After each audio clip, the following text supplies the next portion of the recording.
Hey, Grandpa. Can I ask you something that's been eating at me? Why is it that no matter how much money I put in the bank, it always feels like I'm the one losing control? Like, isn't it supposed to be my money? You feel that way because it's true. The banks have spent decades making sure you believe you're in control, when in reality, they're the ones calling the shots. The moment you deposit your paycheck, you're not the owner anymore. They are. Wait, what? That can't be right. It's literally my name on the account. How is that even possible? Legally, the second you hand your money to the bank, it becomes their asset. You become just another creditor. If the bank goes under, you line up with everyone else, waiting to see if you'll get anything back. That's insane. So, all this time I thought my savings were safe. And they're just not? Not the way you think. Let me tell you about Peter. In 2010, he had nearly $60,000 in his checking and savings. The bank collapsed overnight. It took 18 months for him to get his money back, and he only got $50,000. The rest? Gone in fees and restructuring. Hold on. I thought we had FDIC insurance or whatever. Doesn't that protect you? Up to $250,000 per account. Yes, if the paperwork is clean and there are no disputes. But it doesn't account for the months or years you might wait, stuck, unable to access your own money while the lawyers fight it out. Man. So I guess that's why people freaked out during those bank runs last year? Exactly. When Silicon Valley Bank collapsed in 2023, people were shocked. But that panic? That's baked into the system. Banks are allowed to lend out about 90% of your money. If everyone shows up asking for it back, there isn't enough in the vault. Never has been. So you're telling me, if I walked into my bank tomorrow and asked for all my cash, they couldn't give it to me? Not unless it's a tiny amount. Ask for $10,000 in cash and watch the manager's face. They'll tell you to come back in a few days. That's because your money isn't sitting there. It's been loaned out 10 times over. That's wild. I always thought banks just kept my money, like in a big safe. That's what all the ads show. That's the image they want you to buy. But behind those marble counters and shiny apps, your deposits are fuel for loans, mortgages, even speculative investing. And every time they move your money, they make a profit. You get almost nothing. But savings accounts have interest, right? Isn't that my share? Look at your last statement. What did you earn? $1? Maybe $2 if you're lucky? Meanwhile, the average credit card interest rate is over 20%. The gap between what they pay you and what they charge others? That's their business model. So banks use my money to make themselves rich, and I get pennies? That's no accident. In 2019, Bank of America alone made over $28 billion in net interest income. That's just from the difference between what they pay depositors and what they charge borrowers. Okay, but what about fees? I swear I get dinged for everything. ATM, overdraft, even if I don't use the account. That's another layer of the trap. In 2021, U.S. banks pulled in over $34 billion just from overdraft fees. People like Lisa, single mom working 2 jobs, she lost over $400 in 1 year to insufficient funds charges. Most of those were for transactions under $20. That's sick. So they profit off people who can't afford it most? Precisely. Fees are engineered to hit the people living paycheck to paycheck. The wealthy, they get the perks. No fee accounts, premium cards, even bonuses for keeping big balances. Meanwhile, the average person bleeds cash every month. Why is nobody talking about this? Like, where are the watchdogs? The system's built on confusion. Ever read your account agreement? It's pages of fine print, all designed to protect the bank. They know most people never read it. And regulators? Half the time, they used to work for the banks. That's just corrupt. Is it really that bad? In 2016, Wells Fargo employees created over 2 million fake accounts just to hit sales targets. Customers got slapped with fees for accounts they never opened. The executives paid a few fines, but nobody went to jail. 2 million? How does that even happen? And people just trusted them? Trust is the product. They sell safety, stability, security. But behind the counter, it's all about maximizing profit from your money, not protecting it for you. So what about those big security campaigns? Banks always say they're protecting us from fraud and hackers. Protection from outsiders, maybe. But when it comes to their own practices, they'll happily rearrange your transactions to trigger the most fees. If you make 4 purchases and then an overdraft, they'll process the biggest withdrawal first, so you pay multiple penalties. Are you serious? They actually do that? It was exposed in 2014. Several banks had to pay back hundreds of millions, but they only admitted wrongdoing after getting caught.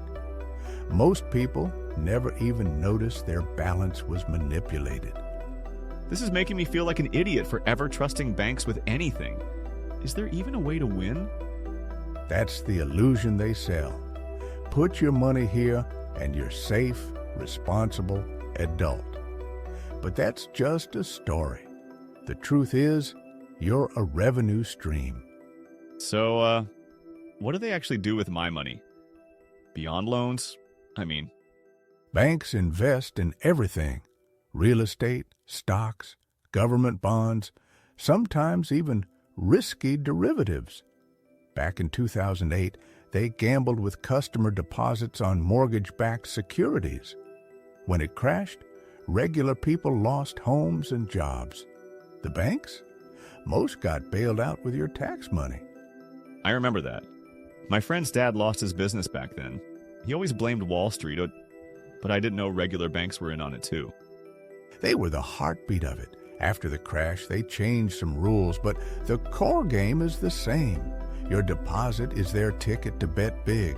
Heads they win, tails you lose. It's like some rigged casino. So why do people still trust banks at all? Habit, fear, lack of options. Most people need somewhere to keep their paycheck, pay bills, get a loan. Banks know that and exploit it. They spend billions on advertising and lobbyists to keep the system exactly as it is. But what about credit unions? Are they just as bad? Credit unions are better usually.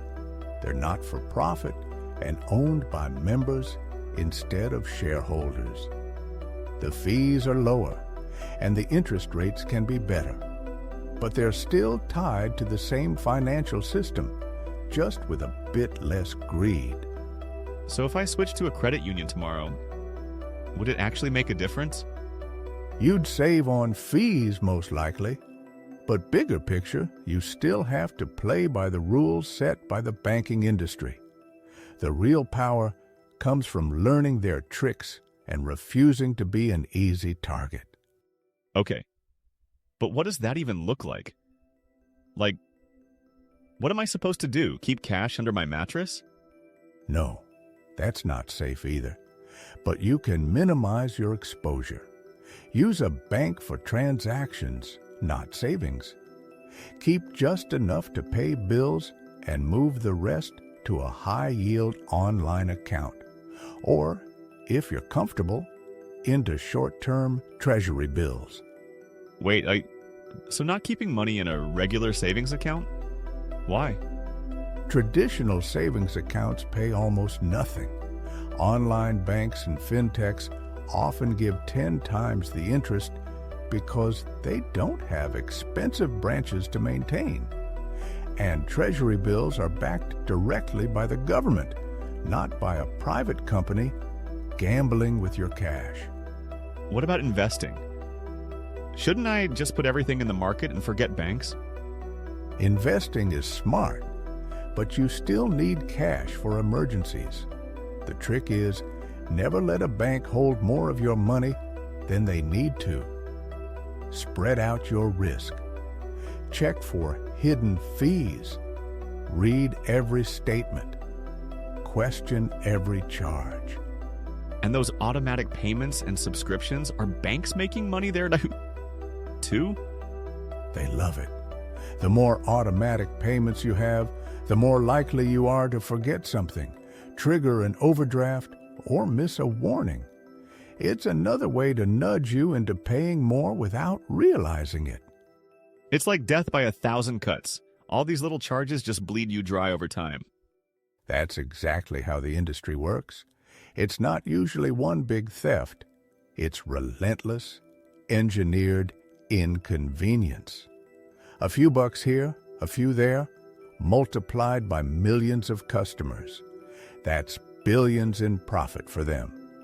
I'm honestly mad right now. I feel like I've been sleepwalking straight into their trap. Most people are. And that's what the banks are counting on. They want you to feel overwhelmed, so you just give up and accept the fees, the low interest, the lack of control. So what's the move? How do I actually fight back? Give me something real.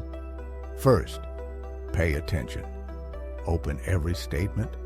Question every fee. If you see something you don't understand, call and demand an explanation. Move your money to institutions that treat you better. Credit unions, online banks.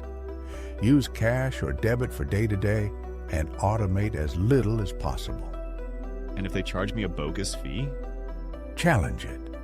Most banks will reverse at least one fee a year if you push back. They're counting on silence. Make noise. Should I just close my accounts and go off the grid? No need for extremes. Just remember, the less power you give them, the better. Never keep all your eggs in one basket. Diversify, stay alert, and above all, remember, your financial security is your responsibility, not theirs. Man, it feels like I've been living in a fairy tale. I used to think banks were the grown-up, safe way to handle money. Now it just feels like I'm a mark in their game. That's what they want you to believe, to keep you docile, compliant. But knowledge is leverage. As soon as you see how the game is rigged, you can start making moves they don't expect. So it's not about beating them, just not letting them bleed me dry? Exactly. Use them when you must, but never trust them to put your interests first. Watch every penny. Move your money often. Demand better and never forget. In their eyes, you're just a number. In yours, you're the only one who cares about your future. I guess that's the real wake-up call. Don't let the bank be the boss of my money. That's it. Take back control, because nobody else will do it for you.